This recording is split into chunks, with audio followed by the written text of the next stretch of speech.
Good morning छात्रों। कार्यालय Hindi unit प्रथम यूनिट में कार्यालय हिंदी के बारे में जितनी भी प्रश्न बन सकते हैं उन पर हम विचार करेंगे और कुछ नोट्स की तरह हम आपको पढ़ाने का प्रयास करेंगे कि कल आप बहुत जल्दी से समराइज करके इसको पढ़ पाएँ, समझ पाएँ। और यही यूनिट आपको बताती है कि आपको कार्यालय हिंदी में क्या पढ़ना है और कितना अधिक आप पढ़ सकते हैं, इसमें से कितना अधिक है जिस पर प्रश्न बन सकते हैं। चलिए हम शुरुआत करते हैं। कार्यालय हिंदी। भाषा किसी भी समाज की बुनियादी आवश्यकता है। साफ साफ मैंने लिखा हुआ है कि बुनियादी आवश्यकता है भाषा। आगे लिखा है कि जो मानव समाज, ठीक है, जो मानव समाज की अंतःक्रिया में अनिवार्य भूमिका निभाती है। भाषा सामान्य बोलचाल से लगी हुई है, साहित्य सृजन व कार्यालय में प्रयोग के लिए व्यापक रूप में फैली है। यही नहीं, हमारी हिंदी जहाँ मातृभाषा की बात की गई, जहाँ मातृभाषा है वहीं वह राजभाषा है, राष्ट्रभाषा बनने के गुणों से युक्त है। ये सब बातें आप दिमाग में रखते जाइए।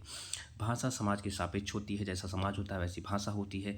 इसी से समाज के प्रत्येक अंग का कार्य, प्रत्येक अंग जो होते हैं, प्रत्येक अंग हो सकता है का व्यवहार चलता है। बिना भाषा के समाज चलना संभव नहीं है। शासन, प्रशासन, व्यवसाय, तकनीक, विधि, विज्ञान आदि के क्षेत्रों में भाषा अपना विशेष स्थान रखती है, क्योंकि भाषा से ही ज्ञान इधर विस्थापित होता है या स्थानांतरित होता है। कार्यालय हिंदी का सीधा अर्थ यहाँ कार्यालय में प्रयुक्त होने वाली हिंदी से है, जिसका तात्पर्य किसी विशिष्ट उद्देश्य प्रयोजन के लिए प्रयोग किया जाए। प्रयोजन का अर्थ हमारी हिंदी का एक नाम प्रयोजन मूलक हिंदी है, जिसे एक और नाम कहा जा सकता है उद्देश्य परक हिंदी।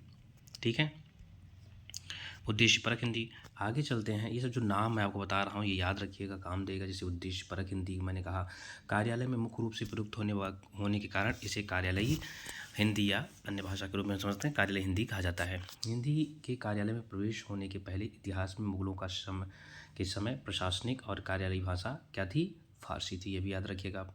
जैसे आप कहते हैं कार्यालय हिंदी क्या है, तो मैं आपको कहूँगा कार्यालय फारसी भी हो सकता है। जबकि अंग्रेजों के समय अंग्रेजी ने फारसी का स्थान ले लिया। स्वतंत्र भारत में आज भी अलग अलग राज्यों में अपनी प्रशासनिक या कार्यालयी भाषा है, जिसमें तमिलनाडु में तमिल, केरल में मलयालम, आंध्र प्रदेश में तेलुगु और हिंदी राज्यों में उर्दू, हिंदी और अंग्रेजी ने स्थान लिया है। पर हिंदी को राजभाषा का दर्जा संविधान 14 सितंबर 1949 को मिला और तब 343 अनुच्छेद से लेकर के 351 अनुच्छेद आपको बताता है कि राजभाषा क्या हो सकती है, हिंदी के विकास के लिए क्या किया जा सकता है, हिंदी किस प्रकार से कार्य कर सकती है। ये सब उसमें विस्तृत से चर्चा की गई है संविधान में। आप इस अनुच्छेद को देखेंगे तो आपको समझ में आ जाएगा। हिंदी के विविध रूपों पर हम चर्चा कर सकते हैं। फिर आगे हम चलते हैं। यहाँ बात क्लियर हो गई कि कार्यालय हिंदी क्या है। अब हम परिभाषा से समझने का प्रयास करते हैं। कॉन्सेप्ट समझ में आ गया होगा कि कार्यालय हिंदी क्या है। फिर कार्यालय हिंदी की परिभाषा पर हम बात करते हैं। परिभाषा में मैंने कुछ परिभाषाएं रेखांकित की हैं। Doctor D.K. जैन के अनुसार वह हिंदी जिसका दैनिक व्यवहार, पत्राचार, वाणिज्य, व्यापार, प्रशासन, विज्ञान, प्रौद्योगिकी, चिकित्सा, योग, संगीत, ज्योतिष, रसायन शास्त्र आदि के क्षेत्र में प्रयोग होता है, उसे क्या कहेंगे? उसे कार्यालयी या कामकाजी हिंदी कहा जाता है। ये मिल गया परिभाषा, आसान परिभाषा थी ये। और उषा तिवारी की भी परिभाषा अच्छी है। सरकारी कामकाज में प्रयुक्त होने वाली भाषा प्रशासनिक हिंदी या कार्यालयी हिंदी कहा जाता है।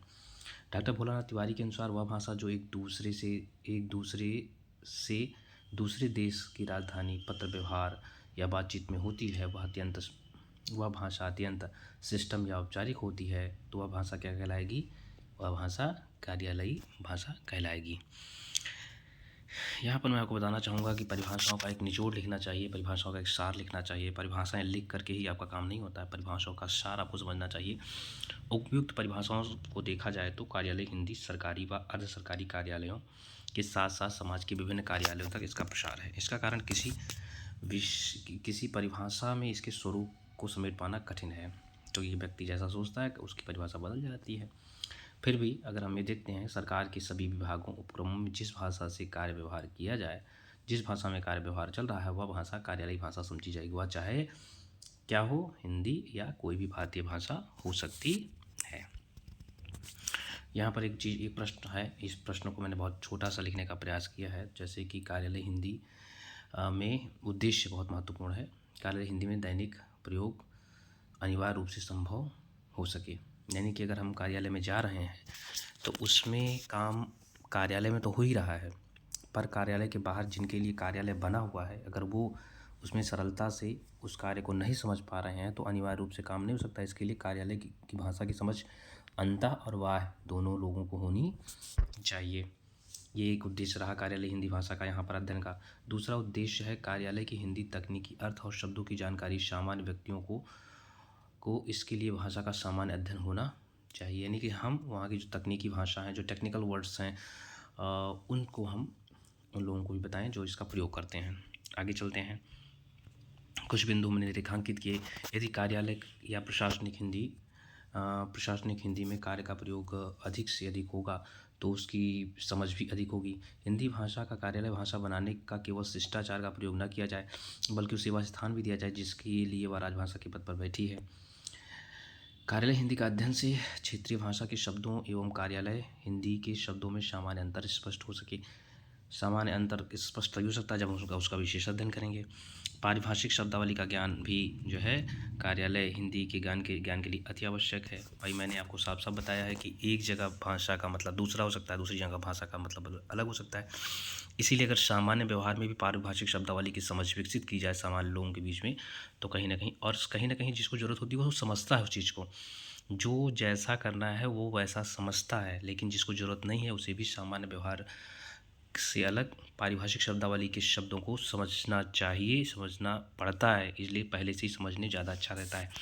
शासन प्रशासन की नीतियों को समाज एवं बहुसंख्यक वर्गों से लेकर समाज के आखिरी पायदान तक पहुंचाना ही कार्यालय हिंदी का ज्ञान सर्वसुलभ होना चाहिए। जन भागीदारी के लिए कार्यालय हिंदी का ध्यान अति आवश्यक है। जन भागीदारी मैंने रेखांकित किया है, आप देखिएगा। जन भागीदारी कार्यालय हिंदी को जब हम प्रशासनिक भाषा बनाना चाहते हैं, रोजगार की भाषा बनाना चाहते हैं, तो इसके लिए जन भागीदारी अति आवश्यक है। विभिन्न कार्यालय में कार्यालय की भाषा यदि हिंदी हो तो उसकी जानकारी सामान्य जन को भी होनी चाहिए, इसलिए कार्यालय हिंदी का ज्ञान या अध्ययन अति आवश्यक है। हिंदी के कुछ क्षेत्र हैं, अगर कार्यालय में जब कार्य कर रहे होते हैं, कुछ विशेष कार्य हैं जिन पर कार्यालय में कार्य होता है। जैसे टिप्पणी लिखी जाती है, टिप्पणी पर मैं आप आगे चर्चा करूंगा। टिप्पणी क्या है, प्रारूपण क्या है, संक्षेपण पर काम किया जाता है, प्रतिवेदन, कार्यवृत्त और कार्यालय अनुवाद, इन सब कार्यों, ये सब जो है छह क्षेत्र हैं जो कार्यालय में कार्य विशेष रूप से कार्य किए जाते हैं जिन पर। अब मैं यहाँ पर एक प्रश्न है, ये बहुत महत्वपूर्ण है, परीक्षाओं के सबसे महत्वपूर्ण प्रश्न, इम्पॉर्टेंट समझ लीजिए, इम्पॉर्टेंट इसको, ठीक है। कार्यालय हिंदी क्या है? कार्यालय हिंदी और सामान्य हिंदी में संबंध। कार्यालय हिंदी प्रयोजनमूलक हिंदी की एक शाखा है। सामान्य हिंदी और कार्यालय हिंदी की भाषा व्यवहार दोनों में अंतर। सामान्य हिंदी सामान्य बोलचाल से लेकर साहित्यिक, भावव्यक्ति व सांस्कृतिक मूल्यों तक शब्दों देने में सक्षम है। दूसरे शब्दों में हम कह सकते हैं सामान्य हिंदी भाव प्रधान है। ये हमने रेखांकित किया है कि सामान्य हिंदी भाव प्रधान होती है, पर जो कार्यालय की भाषा होती है उसका उपयोग औपचारिक रूप से होता है, जो सरकारी और अर्ध सरकारी कार्यालय तक सीमित है। इससे बाहर उसका कोई स्थान नहीं है। पर वहाँ वो कैसी है, वहाँ वो जो है कार्यालय हिंदी का तथ्य सापेक्ष होता है और सामान्य हिंदी का व्याकरण संबंध और भाषिक अनुशासन के लिए होती है। परंतु कार्यालय हिंदी में भाषाई शुचिता अनुशासन के प्रति सजग रहना अति आवश्यक है। अगर ये गलती वहाँ हो रही है जैसा कि बाहर हो रही है, वैसा यहाँ संभव नहीं है। साथ ही विभाग की तकनीकी शब्दावलियों का संचित उपयोग के प्रति सचेत रहना होता है, जबकि सामान्य हिंदी में ऐसा नहीं है। देशकाल स्थिति के अनुसार सामान्य हिंदी में परिवर्तन के गुण उपस्थित हैं, पर कार्यालय में हिंदी कभी भी परिवर्तित हो, यानी कार्यालय हिंदी में परिवर्तन संभव नहीं है, वो जैसे है वैसे ही रहेगी, क्योंकि पारिभाषिक शब्दावली और अनुशासन और सिस्टम उसको परिवर्तित नहीं होने देगा। पर सामान्य व्यवहार की भाषा में हम अवधि शब्दों का प्रयोग कर सकते हैं, चलन के शब्दों का प्रयोग सकते हैं, इच्छा से हम भाषा या शब्द का परिवर्तित कर सकते हैं, पर कार्यालय भाषा को हम परिवर्तित नहीं कर सकते हैं। यही यहाँ समझना था और हमने रेखांकित किया है कार्यालय हिंदी की संभावनाएं। कार्यालय हिंदी प्रयोजनमूलक हिंदी की शाखा है। विधायिका, कार्यपालिका, न्यायपालिका तीनों में कार्यालय हिंदी प्रयोजनमूलक हिंदी के क्षेत्र में कार्य करने की असीम संभावनाएं हैं, यानी कि कार्यपालिका में पूरा जो प्रशासन है उसका एक स्वरूप, और न्यायपालिका और जितने भी विधि वाले क्षेत्र हैं वहाँ भी इन सभी जगहों पर हिंदी कि कार्यालयों में हिंदी का विशेष स्थान है और प्रयोजनमूलक हिंदी के क्षेत्र में कार्य करने की असीम संभावना है। शासन व प्रशासन की शब्दावली का सरलीकरण हुआ और अखिल भारतीय स्तर पर एकरूपता जैसी आधारभूत समस्याओं का निवारण हो सके। ये तभी संभव है जब कार्यालय हिंदी को का पठन पाठन होगा। कार्यालय हिंदी की विधिक प्रशासनिक शब्दों को सरलीकरण की आवश्यकता तो है और दूसरी तरफ विज्ञान और तकनीकी क्षेत्र में भी अगर इसका प्रयोग हो रहा है तो कहीं ना कहीं यह विशेष स्वरूप होता है और शब्दावली निर्माण की गति बहुत धीमी है। उपरोक्त बिंदुओं से यह हम समझ सकते हैं कार्यालय हिंदी किस प्रकार की संभावना रखती है, जैसे कि भाषाई सहजता, भाषाई एकरूपता। यानी कि अगर हम कार्यालय हिंदी को यानी किसी भाषा को हम कार्यालय भाषा बनाते हैं तो उससे क्या है कि भाषा के प्रति लोग सहज हो जाएंगे, समझ पाएंगे। भाषा में एक रूपता है कि 10 तरह की भाषा, एक वर्ड के 10 अर्थ नहीं निकलेंगे, एक अर्थ निकलेगा, क्योंकि मैंने पहले बताया कि कार्यालय में एक ही अर्थ होना चाहिए, 10 अर्थ नहीं निकल रहा है। सर्वजन सुलभ भाषा बनाने की संभावना भी इससे बनती है। अन्य राज्यों की राजभाषा से हमारी भाषा का संबंध भी बढ़ता है। और एक सबसे बड़ी बात, अगर हम राष्ट्रभाषा बनाना चाहें हिंदी को तो उसे कार्यालय की भाषा में शुद्ध, समृद्ध और मातृभाषा और राजभाषा के साथ समन्वय बनाकर चलेंगे, तब हम राजभाषा के रास्ते तक पहुंच पाएंगे। किसी भी कार्यालय में जब हम जाते हैं तो कार्यालय का कार्य कहीं ना कहीं विशेष रूप से होता है, तो हम ये देखते हैं कि कार्यालय कैसा होना चाहिए। बहुत दिनों बाद मैंने एक वीडियो बनाया, मुझे बताइएगा कैसा वीडियो लगा आपको, और मन हो तो लाइक करिएगा और मन हो तो सब्सक्राइब करिएगा। अगर हाँ, यूनिट वाइज मैं कोशिश करूँगा कि आपको आगे कंटेंट मिलता रहे। चलिए पुनः मिलते हैं, धन्यवाद, नमस्कार।